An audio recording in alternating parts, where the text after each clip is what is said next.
algunas claves, de la espiritualidad de Jesús. Y antes que nada, de manera muy breve, también aquí voy a hacer algunas observaciones, dice hay observaciones introductorias. No he puesto nada más, pues porque son dos cosas como muy sencillas, que todos sabemos, pero que nos pueden situar ante el tema. Bueno, comienzo por decir que la palabra espiritualidad, a los que estamos aquí nos puede decir mucho, probablemente, pero es una palabra hoy bastante desafortunada. Para muchos significa algo muy alejado de la vida real, algo inútil, que no se sabe exactamente para qué sirve. Lo que interesa es lo concreto, lo práctico, lo material, no lo espiritual. Así dicho de manera muy sencilla. Y sin embargo, el espíritu de una persona es algo muy valorado hoy, también en la sociedad. El espíritu con que vive, el carisma que tiene una persona, la fuerza interior que tiene, su ideal, las motivaciones. Incluso, habréis oído por ahí, pues es un político que tiene mística, tiene una mística. Y hay algo, ¿no? Bueno. La espiritualidad, en su sentido más amplio, pues consiste en vivir realmente con espíritu, no de forma inconsciente, no de forma automática, vacía. Y claro, según el espíritu que motive, que impregne a una persona, así será su vida, su espiritualidad. Lo que ocurre es que se puede vivir con espíritu franciscano y se puede vivir con espíritu capitalista. No sé si me explico. Pero ahí hay algo, ¿eh? Al final, espíritu es la pasión que anima a una persona, lo que contagia a los demás, lo que esa persona va poniendo en la vida, el espíritu. Nosotros, los cristianos, hablamos hoy de diferentes escuelas y corrientes de espiritualidad. Pensad que se habla de espiritualidad luterana, tiene unos rasgos, espiritualidad calvinista, en Ginebra dicen que se respira todavía, como era Calvino.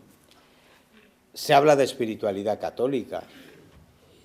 Y luego dentro del catolicismo hablamos de espiritualidad monástica, de espiritualidad laical, familiar, sacerdotal. Pero es que hablamos de espiritualidad benedictina, ignaciana, teresiana, y cada una de vuestras congregaciones tendrá su propio carisma o su propia espiritualidad. O sea que desde luego no nos falta de nada. Bueno. Pero a cualquiera se le ocurre que si queremos vivir la espiritualidad de Jesús, lo que tendremos que hacer es colocarnos delante de todo eso, pero tratando de descubrir, ¿y Jesús? ¿Cuál era el espíritu de Jesús? ¿Cómo vivía él la experiencia de Dios? ¿Qué espíritu era el que modelaba y el que configuraba su vida? Pues bien, en esta charla se trata de ponerle espíritu al esquema que hemos puesto antes. Pues ahora lo que vamos a ver va a ser un esfuerzo de aproximarnos a la espiritualidad de Jesús. Pero atención, no esperéis una charla sobre la oración de Jesús, sobre cómo está enraizada su espiritualidad en los salmos o en los profetas, cómo Jesús sabía conjugar muy bien el silencio y la actividad, su dimensión contemplativa y su intensa actividad. No. Algunas claves de la espiritualidad de Jesús. Me voy a centrar solo en lo esencial. Me voy a centrar en aquello y os voy a decir que las grandes preguntas que están, por decir así, dentro de mi detrás de esta exposición son estas preguntas. ¿Cómo le vive Jesús a Dios? Vamos a ver. Jesús, ¿cómo le vivía a Dios? ¿Y Dios qué significaba en su vida práctica? ¿Qué es lo que significaba? ¿Cómo sabría Jesús al Espíritu de Dios? ¿Cómo se dejaba guiar por ese Espíritu? O sea que esas son las grandes preguntas que van a estar en el trasfondo de esta mi intervención. Y empiezo por un primer punto que pone ahí, buscar el reino de Dios y su justicia, pero que igual el título tendría que ser centralidad del reino de Dios y su justicia. Ver esto, cómo en el centro de su espiritualidad está el proyecto de Dios, el proyecto del reino de Dios y su justicia. Vamos a verlo esto brevemente. Jesús no es un hombre disperso, atraído, distraído por mil cosas, mil intereses, no. Es muy fácil ver cómo las distintas tradiciones evangélicas nos presentan a Jesús como un profeta de Dios profundamente unificado. Es un hombre que tiene un centro, y ese centro es Abba, Dios, su Padre. Y toda su actividad, todo su mensaje, lo que hace, lo que padece, está como muy centrado y muy dirigido por Dios, su Padre. Pero ahora vamos a adentrarnos un poco más y empiezo a seguir el esquema. Para Jesús, Dios es una experiencia, no es una teoría, no es una idea, es una experiencia. Yo, desde el comienzo, diría esto. Para Jesús, Dios es una presencia, con mayúscula, una presencia buena, que envuelve su vida, que lo penetra por entero y que a él le empuja constantemente a trabajar por una vida mejor para todos, empezando por los últimos. Por eso Jesús no se pierde nunca en grandes exposiciones teóricas sobre Dios, no. Es un contemplativo, pero que le vive a Dios viviendo su proyecto del reino de Dios. Pero enseguida dice, Jesús, continúo, asocia a Dios con la vida de las personas, no con la práctica de la religión. Esto es muy importante, porque Jesús no discute con ningún grupo, ya sabéis, sobre Dios. Todos creen en el mismo Dios. Los fariseos, los de Qumran, los de Gilel, los de Shammai, los maestros, los sacerdotes del templo, todos están hablando del mismo Dios, de Yahvé, y Jesús también. Jesús cree en el Dios en que cree su pueblo. Es el Dios creador de los cielos y tierra y el Dios querido que ha redimido y que está llevando la historia de Israel. Así que todos creen en el mismo Dios, pero ¿dónde está la diferencia? Para decirlo de manera sencilla, la diferencia está en que los dirigentes religiosos en aquel momento le unen a Dios con la religión, unen a Dios con el sábado, con el templo, con los diezmos, con las primicias, con los sacrificios de expiación. Le viven a Dios pensando enseguida, Dios les hace pensar en el culto, en la liturgia, en la religión. Y en cambio, lo de Jesús es diferente. Jesús, por el contrario, asocia a Dios, vincula a Dios con la vida. Para Dios su Padre, Jesús lo sabe muy bien, lo primero y lo más importante es que sus hijos e hijas gocen de una vida digna, justa y sana. Y esto es lo nuevo. Y todas las discusiones que veréis en los evangelios están ahí, están en eso. Jesús va a la sinagoga, ¿cómo no va a ir? Si es su lugar de oración con otros, va a la sinagoga. ¿Pero qué pasa en la sinagoga? Capítulo, por ejemplo, el 3 de Marcos, ¿no? Que empiezan la liturgia y están preparando la liturgia y Jesús se fija en un hombre que está parado, pues porque está accidentado y tiene la mano derecha paralizada. Y ya Jesús parece que se olvida de la liturgia y coge al paralítico y lo pone en medio. Ven aquí, al centro. ¿Y ahora qué hacemos?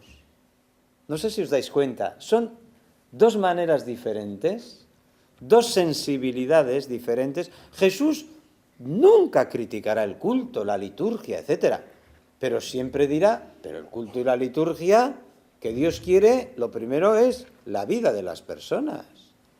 Y si le critican, los sacerdotes están preocupados y los maestros de la ley de que Jesús cura el sábado. Y Jesús contesta, pero bueno, pero es que lo principal es que el hombre no ha sido criado por amor al sábado, a una ley religiosa. Es al revés. Esta ley religiosa está creada para el bien del hombre. ¿Os dais cuenta? Eso, para ser cristiano, hay que cambiar esto, ¿eh? Lo primero de cualquier culto, de cualquier religión, es que esté orientada hacia la vida de las personas. Y por eso, si leéis el capítulo 4 de Lucas, es una gran composición. Jesús está en la sinagoga de Nazaret y fijaos lo que dice, aplicándose a sí mismo unas palabras de Isaías. Dice esto, texto muy importante en Lucas, es un programa de vida espiritual. Dice, el Espíritu del Señor, estamos hablando de espiritualidad, el Espíritu del Señor está sobre mí y me ha ungido, me ha empapado. Jesús se siente lleno del Espíritu de Dios. Y, a continuación, me ha enviado a anunciar a los pobres la buena noticia, a proclamar liberación a los cautivos, la vista a los ciegos, a dar libertad a los oprimidos, a proclamar un año de gracia del Señor a los desgraciados. O sea que Jesús se siente lleno del Espíritu y el Espíritu le lleva no al desierto, no al templo de Jerusalén, le lleva a donde están los que sufren. Esto es clave. La espiritualidad cristiana, luego pues vendrá la benedictina, la carmelita, bueno, todas, pero la espiritualidad cristiana, si nosotros vivimos animados, ungidos, empapados con el Espíritu de Jesús, nos llevará esa espiritualidad tarde o temprano a vivir cerca de los que más necesitan. Sean pobres, sean esclavos, sean oprimidos. Ahí nos llevará siempre. Por eso, digo ahí, a ver, sí, Jesús, el Espíritu lo conduce, etcétera, pero fijaros al final.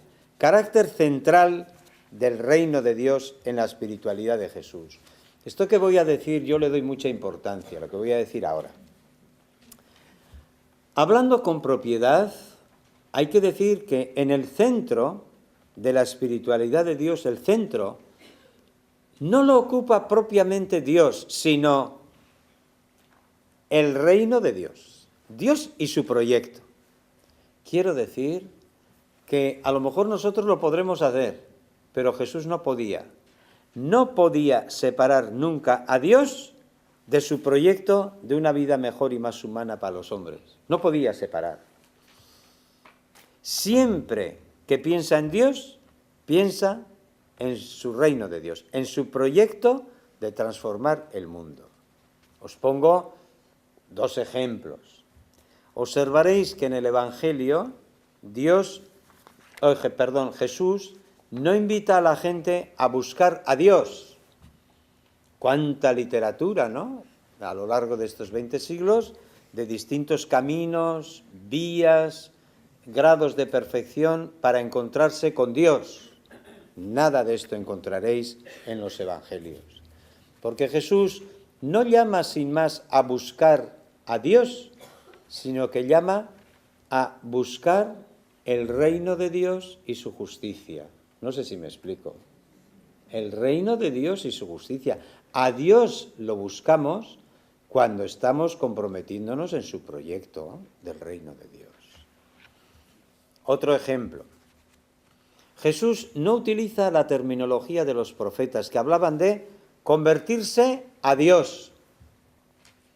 Hay un verbo hebreo, shub, que es técnico, que utilizan todos los profetas. Hay que volver a Yahvé, hay que arrepentirse, convertirse a Dios. No, Jesús no utiliza ese lenguaje. Jesús lo que pide es entrar en el reino de Dios. Le pone una concreción. Hay que convertirse a Dios, sí, pero ¿cómo? Entrando en su proyecto del reino de Dios. Siempre es así. Si nosotros nos encontramos de verdad con Jesús, el Espíritu de Jesús nos llevará a comprometernos en la línea del reino de Dios. Muy importante, la centralidad del reino de Dios en su espiritualidad. Segundo punto, experimentarle a Dios como Padre. Bueno, no me voy a detener mucho, veréis, porque esto pues ya lo solemos recordar mucho más. Sabéis que todos los evangelistas dicen que en el inicio de la actividad profética de Jesús hubo una experiencia intensa de Dios junto al Jordán. Junto al Jordán los evangelistas no solo hablan del bautizo de Jesús, dicen de distintas maneras que al salir del Jordán o en el momento del bautismo, etcétera, vivió una experiencia que le transformó a Jesús. ¿Sabéis que después de esa experiencia Jesús, no sabemos con toda certeza, pero no se quedó ya mucho tiempo en el Jordán, volvió a Galilea, le abandonó al Bautista, volvió a Galilea, no sabemos, pero de hecho no volvió a su trabajo de artesano, siguió luego a Cafarnaún y allí empezó su propio proyecto de anunciar el reino de Dios. Es decir, hubo una experiencia inicial en la que Dios le llamó a Jesús a vivir su propio proyecto, no simplemente como discípulo del Bautista. El relato más sencillo, el más antiguo que os voy a leer, es de Marcos, dice así. Claro, Marcos tiene que describir una experiencia vivida íntimamente en su profundo interior, ¿no?, de Jesús. ¿Cómo lo va a describir? Y fijaos, él lo narra con elementos, pues, como puede. Y dice esto. En cuanto salió del agua, Jesús vio que los cielos se rasgaban, se rompían. Sabéis que en este tiempo pensaban los israelitas que Dios no había profetas, que Dios estaba reñido, que no hablaba y que los cielos estaban cerrados, no se le podía escuchar a Dios. Pero ahora dice, ahora los cielos se rasgan, se rompen. Y entonces dice, el Espíritu, y vio que el Espíritu descendía sobre él como una paloma. Probablemente es con la suavidad con que se posan las palomas, no como vienen las águilas, etc. Bueno. Y oyó una voz. Ahora que están abiertos los cielos, se puede oír. ¿Qué es lo primero que va a escuchar Jesús? Se oyó una voz que venía del cielo y decía, tú eres mi Hijo amado, en ti me complazco. Es muy difícil expresar mejor y con menos palabras lo que vivió Jesús en ese momento, que esas palabras insondables, tú eres mi Hijo querido. Recordad, en los tiempos de Moisés, a Moisés se le aparece Dios en la zarza ardiendo, se acerca allí tembloroso y sabéis que Dios le dice, yo soy el que soy. Misterio inefable. A cambio a Jesús no. A Jesús Dios no se le presenta como un misterio, se le presenta de otra manera. Tú eres mi hijo. Lo voy a parafrasear un poco, ¿no? Tú eres mío. Tú eres mi hijo. Tu ser entero está brotando de mí. Yo soy tu padre. Y además el texto os daréis cuenta que tiene un tono gozoso, entrañable, porque dice, eres mi hijo querido, en ti me complazco. Es decir, te quiero entrañablemente, me llena de gozo que seas mi hijo. Me siento feliz de tenerte como hijo. ¿Qué vivió ahí Jesús? Ya es admirable que un evangelista con un relato tan sencillo, con elementos de tipos distintos, con recursos literarios diferentes, pues nos diga que Jesús en determinado momento se sintió lleno del Espíritu de Dios, pero el Espíritu de un Dios que le llamaba Abba, y que se le presentaba como Padre. ¿Cómo contestó Jesús? Respuesta de Jesús, Abba. En vez de ahora explicar aquí que Abba pues es un término muy coloquial que en tiempos de Jesús sobre todo utilizaban los niños para hablar con sus padres, aunque se han descubierto últimamente textos donde también los adultos hablan. En vez de ir por ahí, yo voy a destacar aquí lo que os pongo a continuación. Dos actitudes esenciales. Jesús, cuando se siente hijo de Dios, va a vivir dos actitudes fundamentales y quien no cultiva, quien no cuida esas dos actitudes de Jesús, no podrá vivir su espiritualidad. Dos actitudes. Primera, os pongo ahí, confianza total. Confianza total.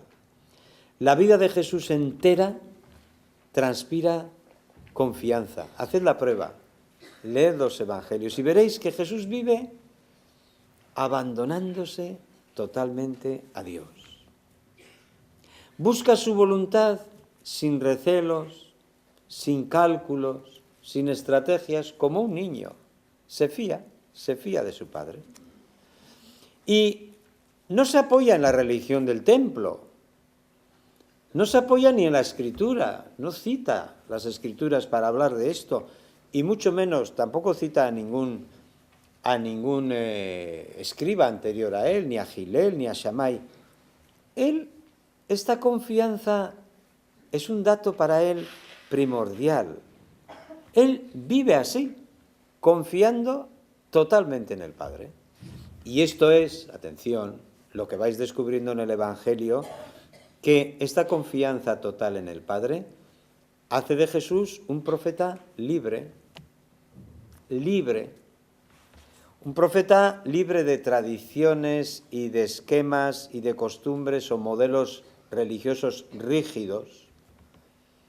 Él va al templo, él va a la sinagoga, pero no está atado por nada más que por la confianza al Dios Padre. Y entonces veis un hombre que vive de manera creativa, de manera innovadora, audaz, es que confía, tiene una fe grande en el Padre, le llena. Veréis, si atendéis bien un poco los evangelios, veréis que Jesús se sorprende constantemente de la fe pequeña de sus discípulos. ¿Pero qué fe tan pequeña tenéis? Pero si no llega a un grano de mostaza, a Jesús se le ve sorprendido de que sus seguidores no confíen más en Dios. Le sorprende, le extraña. Y cuando ve una confianza grande en una mujer pagana, Enseguida dice, ¿qué fe tan grande? No he encontrado en todo Israel, ni en estos que me siguen. Es que él vivía lleno de confianza. Si queremos vivir estos tiempos, con la espiritualidad de Jesús, tendremos que cuidar mucho más, personal y colectivamente, la confianza en Dios. Y segundo, otra actitud, la disponibilidad. No digo la obediencia, porque no aparece esa terminología. La obediencia se utiliza para hablar de mandatos. No, Jesús es disponible, es dócil. Solo busca cumplir lo que el Padre quiera. Para él eso es lo primero. Y atención, para Jesús la voluntad de Dios no es ningún misterio. ¿Cuántas veces se oye? Yo quisiera saber cuál es la voluntad de Dios. Me parece que ese es el problema. Ya. Jesús nunca... La voluntad de Dios para él no es nunca un misterio. La voluntad de Dios es una vida mejor, más digna y dichosa para todos, empezando por los últimos. Es eso, y nadie le va a apartar de ese camino. Luego no sabrá exactamente si tiene que ir a Jerusalén o quedarse, pero eso es otra cosa. Yo puedo no acertar en este momento y en lo otro.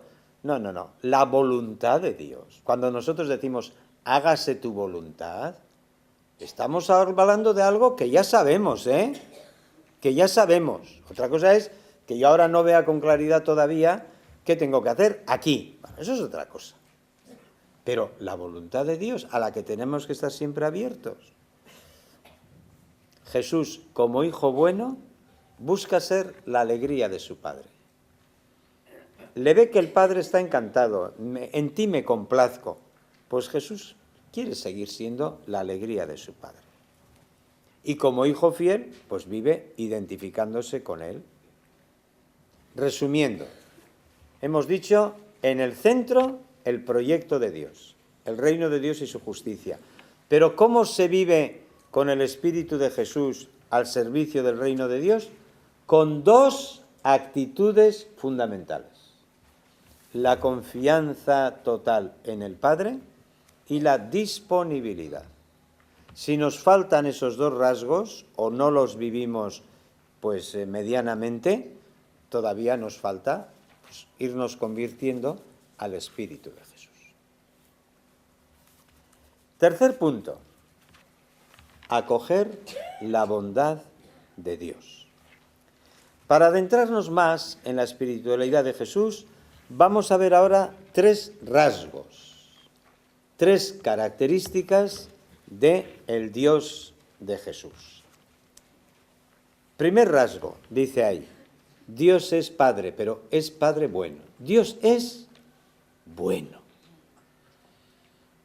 Los teólogos dirán muchas cosas, pero la primera que hay que decir, para que nos aclaremos todos, es que Dios es bueno y nos quiere bien. Y Karl Rahner, con 80 años, escribía, Dios es bueno y nos quiere bien. Y creo que no necesitamos saber de Dios mucho más. Creo que no necesitamos saber de Dios mucho más, que es bueno y que nos quiere bien. Y quedarnos asombrados en contemplación. Dios es bueno. Jesús capta el misterio de Dios como un misterio insondable de bondad. Y no necesita traer textos de la Escritura. Para él Dios, os decía al comienzo, es una presencia buena, casi siempre misteriosa, velada por tanto mal que hay en el mundo, pero Dios está ahí, está ahí. A Dios lo que le caracteriza no es el poder, como a las divinidades imperiales de Roma, ¿no? Dios no es Júpiter, el dios de los rayos, ¿no? Ni es Marte, el dios de la guerra, ni es Apolo, no. Dios es bueno. No me voy a poner yo aquí a decir, pero por ejemplo, para hablar bien, Dios es omnipotente. Hay que decir, pues no, Dios no puede, solo puede Dios lo que puede el amor, la compasión. Dios no puede envidiarnos, hacernos daño, hacernos mentirnos. No puede, porque es bueno y nos quiere bien. Lo que le define no es el poder, ni la sabiduría, como en ciertas corrientes de Grecia, ¿no? Yo lo digo así. No sé si a vosotras os pasará, a vosotros, ¿no? Pero cuando uno cierra los ojos y trata de ponerse ante Dios, y Dios es un misterio total, una realidad insondable, pues para Jesús lo insondable, lo que no podemos captar, lo que no podemos imaginar ni pensar, Él lo vive como un misterio de bondad total. Qué diferente es ponerse ante Dios misterio y tal, o ponerse ante Dios como misterio de compasión, de comprensión, de perdón, de bondad total. Dios es bueno. Y esto es algo que hoy el hombre y la mujer de nuestra sociedad necesita oírlo, sentirlo, pero de verdad. Y alguien lo tendrá que decir y lo tendrá que contagiar con claridad. Los teólogos tendrán su misión, pero probablemente nos pueden enredar y complicarnos más las cosas. En muchos casos así ha sido y seguirá siendo. Es muy fácil elucubrar cosas escapándonos de la bondad de Dios. Segundo, ese Padre bueno es un Padre cercano, no está lejos. Su bondad nos está envolviendo, porque está cerca, ya os he dicho, está irrumpiendo como compasión, y Jesús vive esta cercanía de Dios con una asombrosa sencillez, con espontaneidad. Y como Él ya ve que la gente no capta la cercanía de Dios, ¿sabéis que Jesús se dedicó? Gran parte de su actividad es hacer signos de bondad, bendecir a los enfermos, envolverles con sus manos para que sientan la bendición de Dios, aunque no les dejan entrar en el templo a recibir las bendiciones de Jerusalén, pero Él los bendice. Y a los niños, los más indefensos, los más vulnerables, los abraza y entrañablemente contra su pecho, porque de ellos de los pequeños es el reino de Dios. ¿Cómo no les voy a abrazar? Él hacía signos y veía leprosos y los acariciaba, los tocaba, a los que no toca nadie. Acariciar al que te acaricia y besar al que te besa es una gozada. Pero es que Jesús hacía algo más todavía, o sea, acariciaba a los que no acaricia nadie. En gran parte la orientación de la vida religiosa va por ahí. Va por ahí. Así era Jesús. Y hacía otros gestos, sentarse a la mesa, pues con una prostituta, ¿os podéis imaginar lo que era para una mujer, una pequeña prostituta de pueblo, despreciada por todos, que casi todas eran mujeres que habían sido violadas o estériles o habían sido repudiadas y trataban de ganarse la vida como podían? ¿Os imagináis lo que es poder comer junto a Jesús, aquel hombre que tenía fama de ser hombre de Dios, y poder tomar la copa con él y cantar con él los salmos? ¿Cómo se recuperaba su dignidad? Jesús continuamente iba diciendo, Dios está muy cerca, muy cerca. Eso hay que hacer en el barrio, no sé dónde está Monse, no sé quién es. Algo de eso habrá que hacer en el barrio también, sí. Monse y otra que hablaba ahí de otra cosa, sí. Que seguramente se llamará Monse o Nuria. Bueno, sí. Jesús ya sabe que la cercanía de Dios siempre está, ahora, pues está escondida bajo la realidad compleja de la vida. Hoy todo está entremezclado, el bien y el mal. Jesús ya sabe el trigo y la cizaña. Todo está en camino, todo está a medias, todo está inacabado. Pero ya hoy la bondad de Dios la podríamos sentir mucho más cercana si sus hijos nos acogiéramos, nos quisiéramos y nos escucháramos. Claro, en eso consiste. Y cualquiera, esto es muy de Jesús, cualquiera ya puede pertenecer a la religión que quiera y al ateísmo que quiera, pero cualquiera puede en cualquier momento abrir su corazón y desde lo secreto hablarle a Dios, cualquiera. No hace falta ir a Jerusalén ni al desierto. No se necesitan liturgias complicadas ni mediaciones rituales no sé qué. Dios no está atado a un templo, a una religión, no es propiedad de nadie. Dios es Dios. Yo me acuerdo en una cárcel de San Sebastián, en Martutene, cuando yo iba por allí y les decía cosas como esas, ¿no? No hay rejas, no hay funcionarios, no hay muros, no hay nada que te impida a ti hablar con Dios esta tarde. Nada. Y Dios está ahí, está contigo. La cercanía de Dios. Ese Jesús que decía, cuando oréis, decid, Padre de los cielos. Ese de los cielos quiere decir que no es el Padre de Jerusalén, no es el del monte Sión, ni es el del monte Garizim de los samaritanos, ni es... Dios es más grande que cualquier catedral, que cualquier mezquita, que cualquier sinagoga. Dios es Dios. No lo hagamos más pequeño. Los que creemos que Dios se ha encarnado, creemos que en toda carne, que en todo ser humano, acompañando su vida, está Dios. No lo hagamos más pequeño, ¿no? Cuando oréis, decid Padre, y ya estáis en comunicación con el Padre.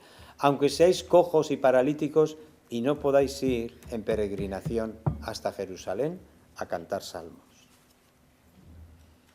Yo no hago más que colocar en el tiempo de Jesús y extraer cómo era Jesús. Tercero, ese Padre bueno, ese Padre cercano, es Padre de todos. De todos. Busca a cada persona, a cada hombre y mujer, allí donde está. Donde se encuentre, perdido o perdida. Nadie es insignificante para Dios, nadie. Esas parábolas, ¿no?, del pastor, etc. Dios a nadie da por perdido ni por perdida. Nadie vive olvidado por ese Dios, es de todos. Esa frase genial de Jesús, Dios, el que le cogía muchas veces el amanecer, rezando, orando y veía salir el sol, luego le salía en la calle, es que Dios hace salir su sol todos los días sobre los buenos y los malos, y manda lluvia sobre los justos y los injustos. Dios es así. Dios ofrece la vida a todos, es un regalo. No tiene esa tendencia nuestra a discriminar entre buenos y malos. Esto el mundo de hoy lo tiene que escuchar con claridad desde la Iglesia y desde todas partes. Dios no es propiedad de los buenos, ¿sabéis? Por si a alguien se le ocurre. Dios no es propiedad de los buenos, no es propiedad de los practicantes, no es propiedad de los que están casados regularmente. No, no, no. Dios hace salir su sol sobre buenos y malos. Cuidado, no sea que estemos anunciando a un Dios muy pequeñito, que no es el Dios bueno, cercano y de todos, como era el de Jesús. Claro, no penséis, esto que decía Jesús iba chocando con una mentalidad. Los salmos, fijaros qué oración los salmos, pero cuidado con los salmos. Y no penséis en esos grandes salmos que hablan de que hay que machacar a los niños. No, no, eso a cualquiera se le ocurre no decirle a Dios que machaque a nuestros enemigos, ¿no? Pero fijaos con la traducción de Alonso Shekel, por ejemplo, ¿no?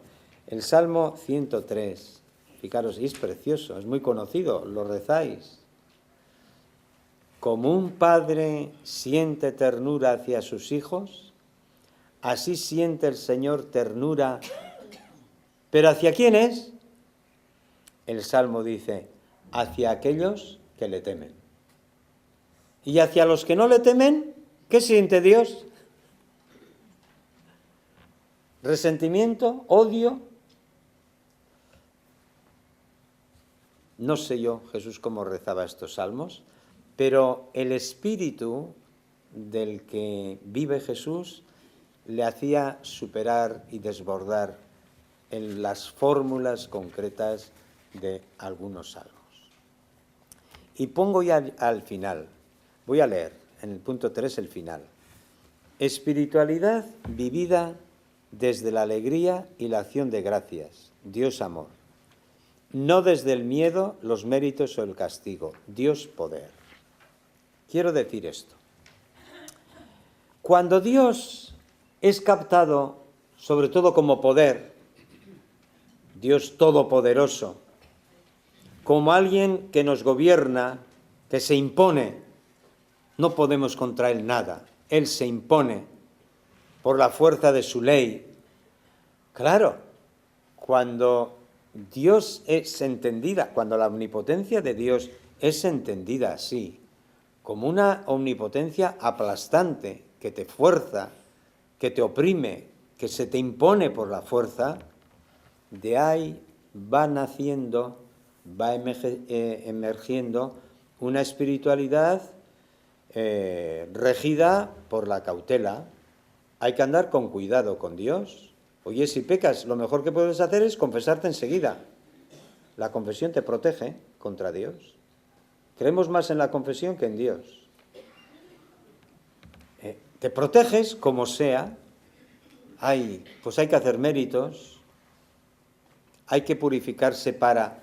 Es decir, cuando es el poder de Dios sin amor, lo que está en el fondo de nuestro corazón, nuestra espiritualidad seguirá esos caminos y desgraciadamente a veces los seguimos y mucha gente sufre.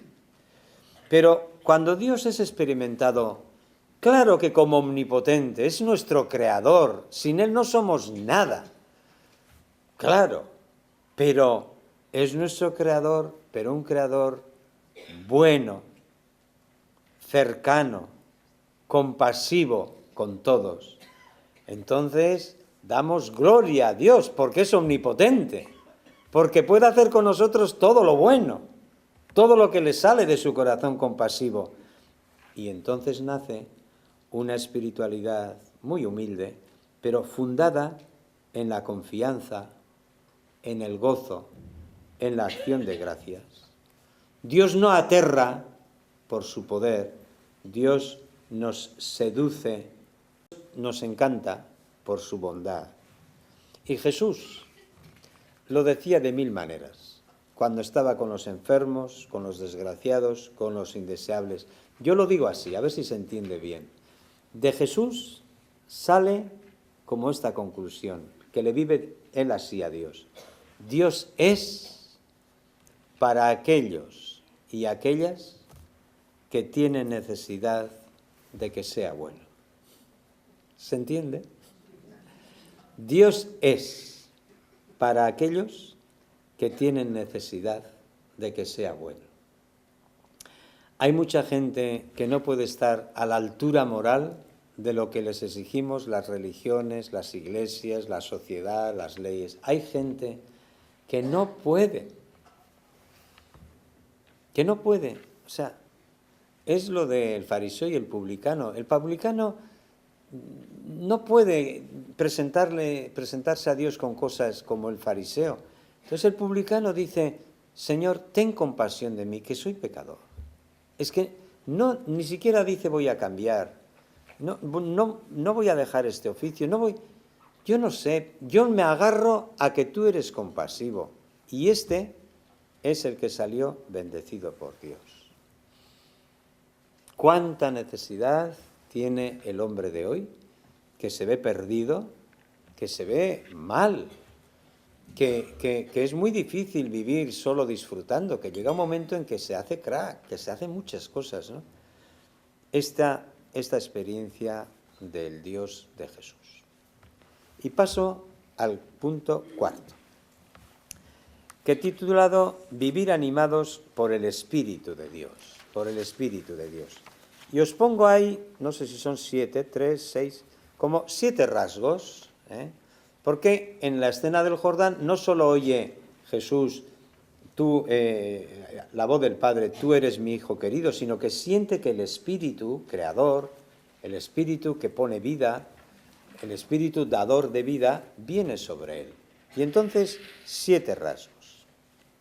Primero, dice ahí, Dios, una fuente de cambio, espiritualidad transformadora del mundo. Ahora vienen ya rasgos de la espiritualidad de Jesús. El espíritu que Jesús lleva dentro, a él le hace vivir a Dios como un Dios de cambio. Dios es una fuerza poderosa de transformación. Dios es una presencia siempre incitadora, provocativa, interpeladora. Yo lo digo así, a Dios se le nota porque te atrae hacia la conversión. Cuando estamos en esos momentos que nos da todo igual, estamos alejándonos de Dios. Dios es siempre el que nos atrae a ser mejores. Dios no es una fuerza conservadora, es una llamada al cambio. He leído la frase, ¿no? El reino de Dios está cerca, cambiad, creed en esta buena noticia. Y es verdad, cuando se le acoge al Dios de Jesús, ya no es posible permanecer pasivos, porque Dios tiene un gran proyecto. Hay que construir una tierra nueva, tal como Él la quiere. Tenemos que cambiar nuestras vidas y orientarlas hacia una vida mejor. A los que lloran, Dios los quiere ver riendo. Y a los que tienen hambre, los quiere ver comiendo. Y a los que no tienen papeles, los quiere ver compartiendo la vida como ciudadanos iguales a nosotros. No es que al crear Dios a uno les crea con papeles y a otros sin papeles, eso lo hacemos nosotros. Dios quiere que las cosas vayan mejor y que cambien. Entonces, vivir la espiritualidad de Jesús es vivir cambiando la vida. No podré mucho, pero en grupos, en comunidades, podremos hacer algo, ¿no? Seguirla a Jesús, vivir de su espiritualidad es vivir haciendo la vida mejor, haciéndola más humana. Segundo rasgo, precisamente, Dios, amigo de la vida. ¿Qué quiere la gente? ¿Vivir bien? Todos mis sobrinos me dicen lo mismo. ¿Vivir bien? ¿Vivir mucho? ¿Vivir todo?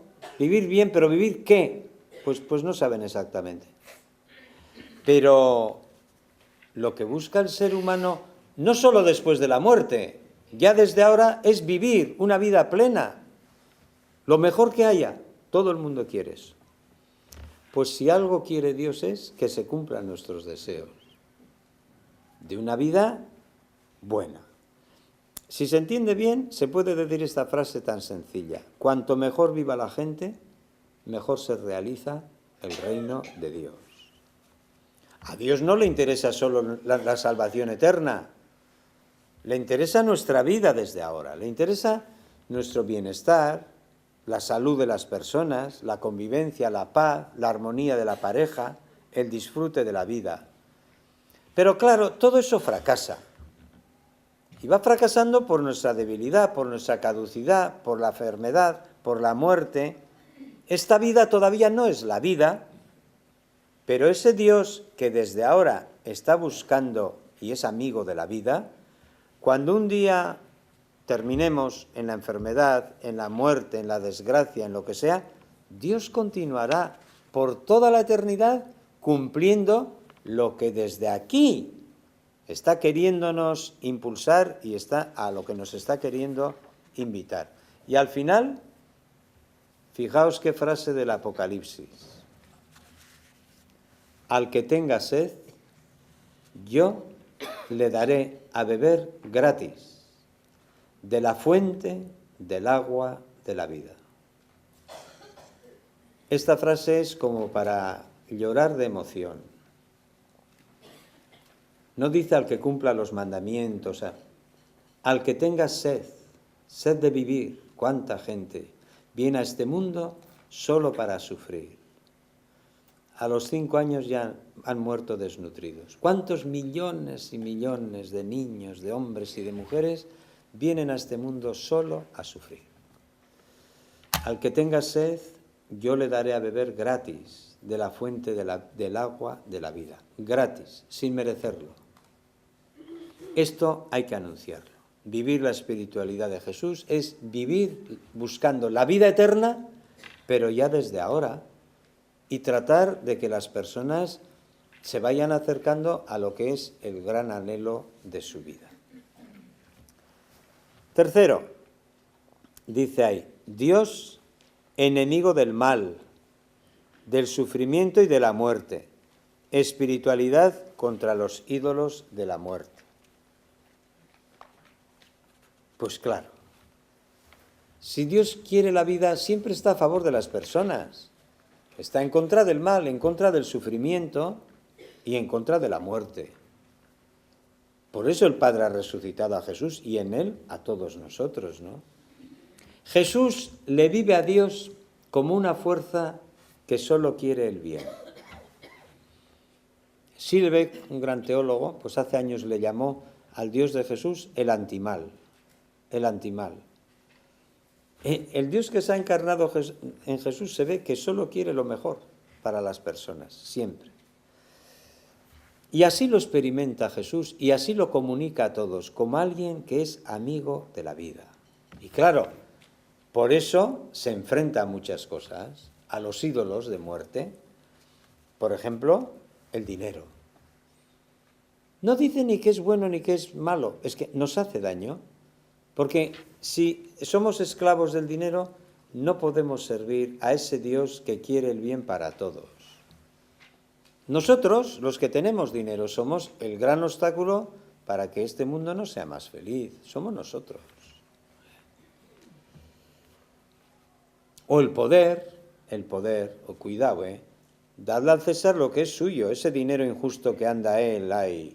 Pero no le deis a ningún César lo que solo pertenece a Dios.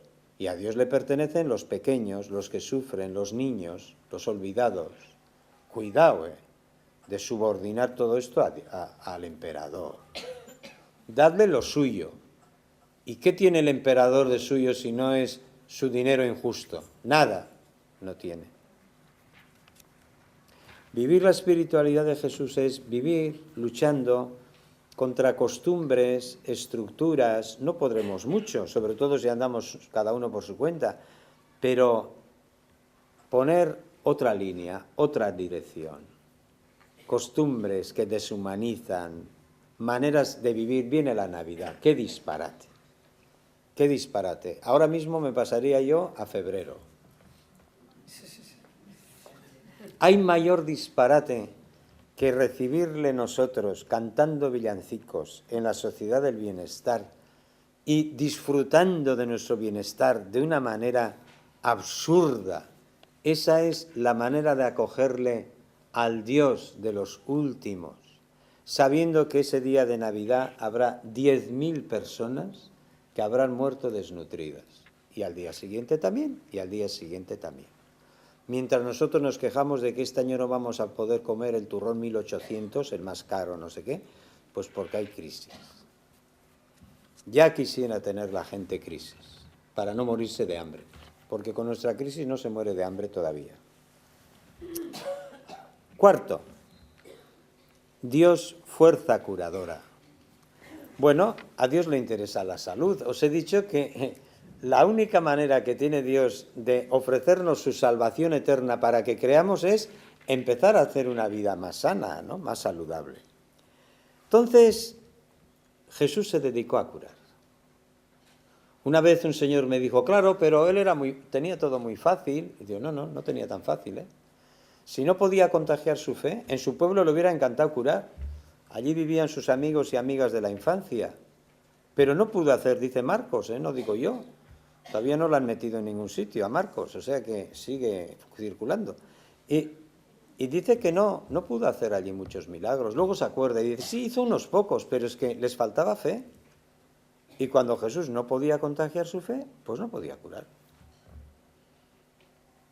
Y me decía, es que nosotros no podemos curar. ¿Que no podemos curar? En la vida el hombre ha podido curar como hoy. Ya hubieran querido en Galilea poder curar como se cura hoy las enfermedades. Los milagros de curación no son una receta fácil. No, había curadores que tenían capacidad y fuerza, y Jesús en grado extremo, para hacer algo que es difícil de entender. Pero no podía todo. El sufrimiento, la enfermedad, la desgracia, no son expresión de la voluntad última de Dios, no. No son castigos, no son pruebas, no son purificaciones que Dios va enviando a sus hijos. No encontraréis nunca en ninguna página del Evangelio este lenguaje, porque no es de Jesús. Nunca encontraréis en Jesús una espiritualidad alimentada por esa manera de ver las cosas. No, cuando Jesús se acerca a un enfermo, no es para ofrecerle una visión piadosa de su enfermedad, es para ver si puede contagiarle su fe y aliviar en algo su sufrimiento, perdonar su pecado, decirle que no tenga miedo y contagiarle fuerza y en algunos casos hasta curarlo. ¿Y el recuerdo que quedó de Jesús? Está en los Hechos de los Apóstoles. Dice así, Jesús, ungido por Dios, empapado por Dios, lleno de Dios. Esta es la encarnación. Ungido por Dios con el Espíritu Santo, el Espíritu sano de Dios y con poder, pasó la vida haciendo el bien y curando a todos los oprimidos por el diablo. ¿Por qué? Porque Dios estaba con él. El Dios que estaba con Jesús no es el Dios de la ley, no es el Dios castigador, es el Dios curador. Y yo estoy convencido de que una persona que vive intensamente la espiritualidad de Jesús y le sigue, es una persona que pasa la vida haciendo el bien y curando. Hay muchas maneras de curar y de poner paz. Curando a los oprimidos, a los deprimidos, a los reprimidos. Y un día estaba diciendo esto y creía que había terminado y me sale uno. Y a los suprimidos. El que está lleno de Jesús, allí por donde habla, por donde pasa, donde toca a las personas, donde abraza, donde trata, donde pone una palabra, donde trata de intervenir, donde puede hacer algo, os aseguro que pasará la vida haciendo el bien. ¿Se puede decir algo más grande de alguna persona? ¿Qué más se puede decir? Eso se dijo de Jesús. Dios defensor de los últimos. Pues claro, impulsado por el Espíritu, Jesús vive defendiendo a los últimos. Vosotros y vosotras, como seguís la liturgia, os recordaréis que en Pentecostés, en uno de los himnos, hay un rasgo del Espíritu Santo que a mí siempre, desde seminarista, yo creo me extrañaba un poco, ¿no? Llamarle al Espíritu Santo se le llama Pater Pauperum, ¿recordáis? Padre de los pobres. Yo decía, ¿qué teología andaba este señor? Es un himno medieval. Dios es el Espíritu Santo, Padre de los pobres. Claro, Dios es de los pequeños, de los indefensos, de los desvalidos. Por eso he dicho que Jesús pues le encantaba hacer gestos, aunque eran pequeños, ¿no? Para que sintieran el cobijo, la protección de Dios, ¿no? Saber defender y saber consolar, pues, a los que andan perdidos, a los últimos, los más olvidados. Eso es importantísimo. Ya sabéis cómo gritaba Jesús: los últimos serán los primeros. Las prostitutas van por delante y los publicanos van por delante de vosotros en esto del reino de Dios. Ay, yo quisiera ver que en algunos lugares, y lo veo, y algunas comunidades cristianas, de verdad, los últimos son los primeros. Pero en general veo que los últimos siguen siendo los últimos. Y que los pobres están a la puerta de la iglesia, pero no dentro, etc. Sigo viendo que me cuesta ver los signos que hacía Jesús, me cuesta verlos entre nosotros. Y es una manera de vivir hoy, la fe cristiana, vivir sufriendo, vivir llorando, vivir con pena de que no somos capaces de más y vivir con confianza. A la tarde hablaremos. Dios quiere que los privilegiados no vivan despreciando a los indeseables, ni que los santos vivan condenando a los pecadores, ni los puros abusando o los fuertes abusando de los débiles, los puros separándose de los impuros, los varones dominando a las mujeres.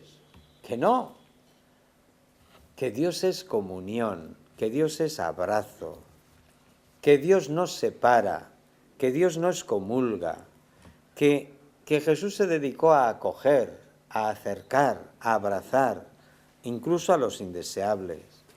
La espiritualidad de Jesús siempre será una espiritualidad de comunión, no de separación. A mí me hace gracia cuando a veces me preguntan: ¿y a usted que anda siempre metido con Jesús, todo esto no le va llevando a enfrentarse con la Iglesia? Le digo: ¿por qué? Jesús a mí no me lleva a separarme de nadie, y menos de la Iglesia, por Dios. En la Iglesia está lo mejor que yo me he encontrado en la vida, porque en la Iglesia está la mejor cristiana que yo me he encontrado en la vida, y la que más ha influido en mí es mi madre. Y estaba en la Iglesia, claro, la encontré en la Iglesia. Cuando me ponía aquí esto, ¿cómo se dice? Los escapularios y... Mi madre, esa. ¿A dónde me voy a ir yo? A ver, ¿a dónde? Es que alguien que me explique. Las mejores personas, los mejores amigos y amigas, pues son creyentes como quiero ser yo. Bueno. Dios liberador de una religión dañosa. También esto, Jesús, lleno del Espíritu de Dios, se atreve a desenmascarar los mecanismos de una religión y de una espiritualidad cuando no hacen bien, sino cuando hacen daño. Cuando una religión, por las razones que sea, por la forma de vivirla y de entenderla, etcétera, hace daño y no promueve la vida de las personas y no consuela, sino que turba, hiere, hunde en la desesperanza, ya esa religión está vacía de autoridad, no proviene del Dios de Jesús, no proviene del Dios amigo de la vida. Y por eso no hay leyes intangibles que de hecho estén hiriendo a las personas que ya son de suyo tan vulnerables, ¿no? Y claro, haya quedado la frase, la decimos, pero es tremenda la frase de Jesús sobre la ley del sábado, ¿no? La voy a decir, esa es una posición que quedó grabada fuera del cristianismo. Hay muchos autores que recuerdan esta frase, que es válida para todas las religiones. Yo la traduzco así: Dios creó el sábado, la ley cultural, la liturgia. Dios creó el sábado por amor al hombre, y no al revés. No creó al hombre por amor a las leyes, a que se cumpla el sábado. Y por eso, precisamente, Jesús se acerca a los que son olvidados por la religión. Muchas de las personas que aparecen en los evangelios y a las que se acerca Jesús son gente que no iba en peregrinación a Jerusalén porque sabían que tenían las puertas cerradas. Son gente olvidada por la religión. Como hoy hay muchas personas marginadas por la sociedad, pero también olvidadas por nosotros, Y a esos se acercaba Jesús. Termino diciendo que Jesús entre todo esto. Nunca hablaba con autoritarismo, con poder autoritario, imposición. Actuaba con fuerza curadora. Y por eso Jesús libera de tantos miedos generados por la religión, pero no se dedica a introducir más miedos todavía. Y Jesús hace crecer la libertad, pero no las servidumbres, las esclavitudes. Y atrae hacia el amor a Dios, no hacia las leyes y preceptos y prescripciones, que si están bien orientados nos ayudarán a vivir el amor, ciertamente. Y Jesús despierta siempre la comprensión, la compasión y no el resentimiento. Y quien quiera vivir la espiritualidad de Jesús, pues por aquí tiene que ir. Y yo ya, pues me quedo aquí. Yo sé que se pueden decir muchas cosas, y a lo mejor si yo no anuncio de antemano y voy a hablar de la espiritualidad de Jesús, muchos habrían pensado que iba a hablar de la oración de Jesús, del Padre Nuestro, de su silencio, de todo eso hay que hablar también. Pero la espiritualidad de Jesús es captar bien cuál era el espíritu que le guiaba, le conducía y le motivaba a él en sus grandes líneas de actuación. Tenemos algún tiempo, no sé. Un minuto para hablar y damos un tiempo para intervenciones. Hablen entre ustedes un minuto. Bueno, antes se me ha acercado una persona diciéndome que quizás convendría, como estoy utilizando mucho la palabra compasión, pues hablar algo de la etimología, etcétera. Más que de la etimología, y lo he dicho, sí, es verdad, te agradezco porque hay que concretar la compasión, ¿no? Yo, para entendernos así en un minuto, diría, la compasión hoy no está de moda, no es un valor en alza, vamos. Y incluso se puede entender muy mal, de manera paternalista, de manera, no sé. Bueno, pues quiero decir 3 cosas. En la compasión de Jesús aparece con claridad, y en toda verdadera compasión hay como 3 factores para entendernos bien qué es compadecerse. Bueno. Primero, hay un primer momento. El que vive la compasión, lo primero que hace es dejar que el sufrimiento ajeno entre en mí. ¿Me explico? Que me afecte. Ser sensible al sufrimiento. Una persona puede ser sensible a la música, a la liturgia. Le gusta mucho la liturgia, muy bien. Pero es que Jesús era sensible al sufrimiento. O sea, primer paso, dejar que el sufrimiento ajeno pues entre en nuestra vida, nos afecte.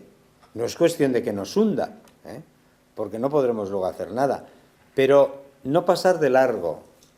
¿Recordáis? El levita, el sacerdote, no da rodeos. Saber ver el sufrimiento y hacerle un sitio en mi corazón, en mi vida, en mis preocupaciones, en mi recuerdo, en mi oración, en mi evangelio, en mi vida religiosa, en todo, porque si no, puedo vivirlo todo muy bien, pero sin compasión, Tremendo. Segundo momento, convertir ese sufrimiento que he hecho mío, que me duele a mí de alguna manera, hacer de ese sufrimiento interiorizado por mí un principio de acción, un estilo de vida. No solamente que hoy qué pena me ha dado hoy una mujer que he encontrado a la entrada del metro. No es eso solo. Sino que poco a poco yo tenga un estilo compasivo de vivir, que fácilmente me fije en los inmigrantes, que fácilmente me quede hablando con ellos, saludándolos. ¿Por qué? Porque en mí hay un estilo de vida. Otros han decidido vivir ni mirar. Problema, ante el semáforo, una mano, yo mirando para el otro lado. No tengo nada, yo ando con tarjetas. Bien, bueno, hay estilos de vivir. por lo menos le podrá mirar usted, ¿no? Saludarle y decirle, pues en este momento no, bueno, lo que sea. Bueno, pues ese segundo momento, hacer que ese dolor, ese sufrimiento, esa necesidad que me llega hasta adentro, poco a poco vaya convirtiéndose en un principio de vida, en un estilo compasivo de vivir, no un estilo duro, indiferente, etc. Y tercero, como es natural, tercero, que ese estilo de vivir no quede en teoría, que se concrete en gestos, pequeños a lo mejor, pero cosas que yo puedo hacer. Yo suelo decir, de cara a los grandes problemas mundiales, mi corazón puede estar abierto, puedo orar, puedo leer, enterarme, sensibilizarme, crear conciencia, pero no puedo mucho más. Mi corazón puede llegar, pero mis manos no, y mis piernas tampoco. Pero a lo largo del día, ese amor que yo no lo puedo concretar a nivel universal, lo puedo concretar en la escalera de mi casa, ante este anciano, ante este pobre niño, ante esta pareja desolada, porque es el accidente. ¿Me explico? El corazón abierto a todo, las manos, mi pequeñez, pues cercana a compromisos que pueda tener cerca. Esto me parece importante para no dejar ahí la compasión como un concepto vacío de contenido. ¿Se ha entendido esto? Bueno, pues seguimos hablando ahora, si queréis. Quisiera saber qué diferencia hay, ya que se ha hablado de la compasión, qué diferencia hay entre compasión y misericordia. Bien, sí. Gracias. Sí, aunque no me gustaría perderme en estas cosas, ¿eh? Le llaméis misericordia o compasión, hacer el bien a todos, ¿eh? Los que necesiten. Pero bueno, pero sí tiene su cosa. Hombre, normalmente los autores, si hablan sin demasiada precisión, y yo mismo en muchas ocasiones voy, porque las palabras tienen evocaciones un poco diferentes, ¿no? Y semánticas y todo. Y entonces, a veces, pues voy utilizando las dos palabras. Hoy no la he utilizado, la palabra misericordia. Vosotras conoceréis probablemente un libro de John Sobrino, os sonará, El principio misericordia. Utilizan en Latinoamérica más la misericordia y menos la compasión. La compasión puede tener un riesgo que entendamos de forma paternalista, pero, perdón, la compasión parece que lo podemos entender de manera pues muy paternalista. Pero la misericordia todavía ofrece más riesgos, porque parece que tiene misericordia el de arriba con el de abajo. A ver si le hace el favor, tiene unas connotaciones de que parece que el que tiene misericordia se abaja. A Dios le pedimos mucho, la misericordia porque está arriba y nosotros abajo. Ya tienen connotaciones las palabras. Quizás es bueno utilizar según cuándo las dos.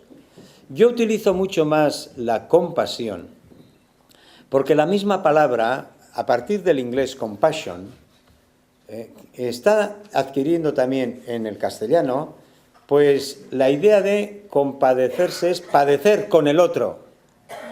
Y eso nos acerca ya más al núcleo de las cosas. ¿Me explico? Compadecer en el sentido de padecer con el otro. Y la misericordia, pues parece que el rey ha tenido misericordia con el reo, el juez tiene misericordia con el delincuente. Bueno, pero todo hay que ver en su contexto. Aquí no sirven las reglas de gramática ni los estudios de semántica, hay que ver. Y sobre todo hay que explicar con ejemplos y con la vida. Pero no os preocupéis mucho de que sea misericordia o sea compasión.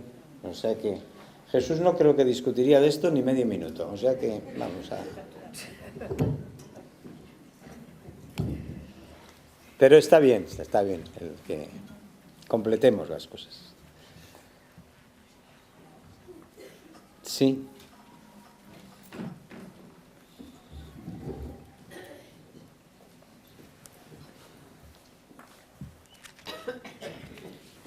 Me ha dado que pensar cuando has dicho que los pobres siguen estando a nuestra puerta, a las puertas de las iglesias, ¿no?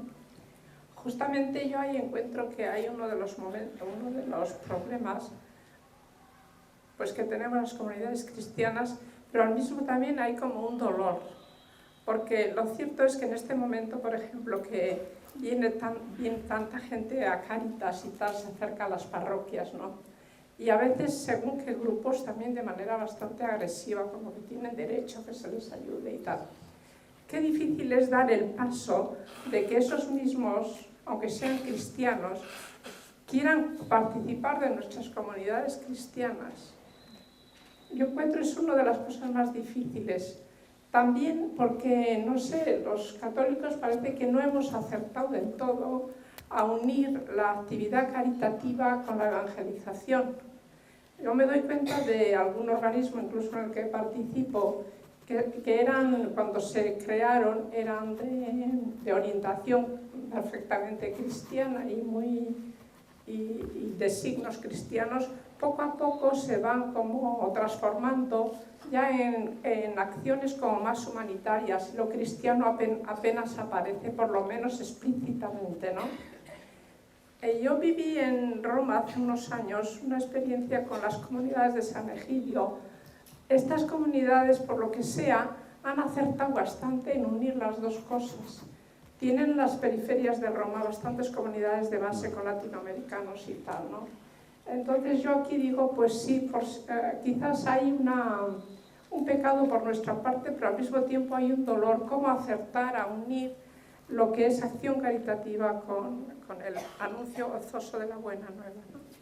Decir, de todas maneras, yo también más o menos lo que tú decías, ¿no? Hay cosas que empiezan con una intención y una cristiana muy clara, y luego en la marcha pues se van convirtiendo, bueno, pero cuidado, porque a lo mejor lo cristiano no quiere decirlo explícito, sino que se les trate bien y que se les pueda ayudar con verdadera eficacia. Y suelo recordar yo por asociación de ideas, con algo que sí, tú no lo has planteado, pero yo sí lo quiero plantear, ¿no? Y es esto.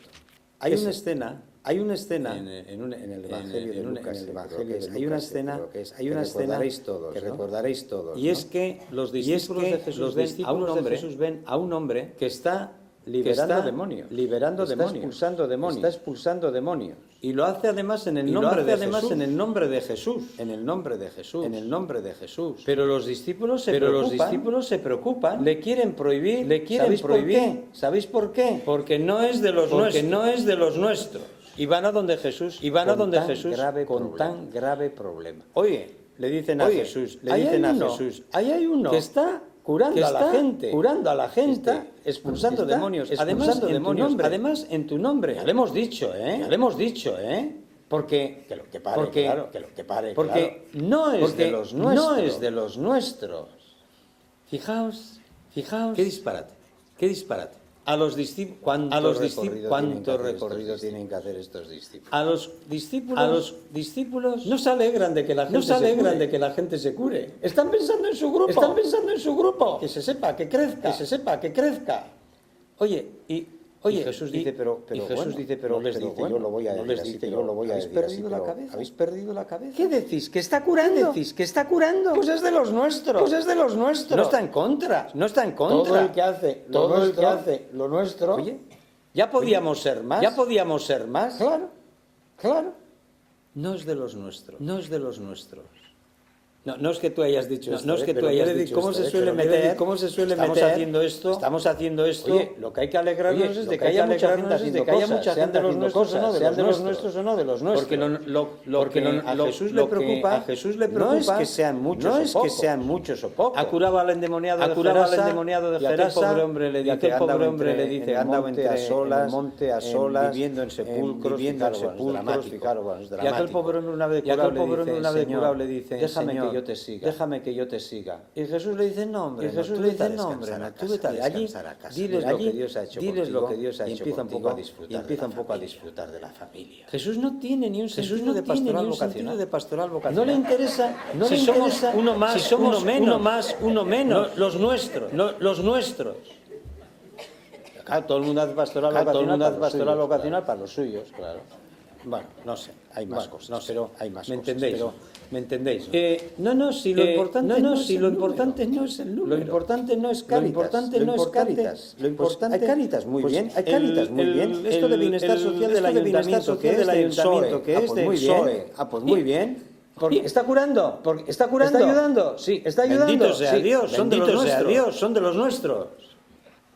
A no ser que lo dejemos el Evangelio a un lado y ya está.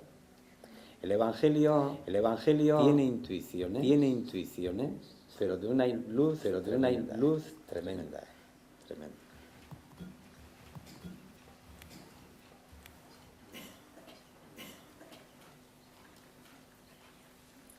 Vamos a comer, que será lo más práctico. Bueno, gracias. I ara pausa fins a dos quarts de quatre. Començarem la segona i tercera i última. Bon profit a tothom, el seu dit.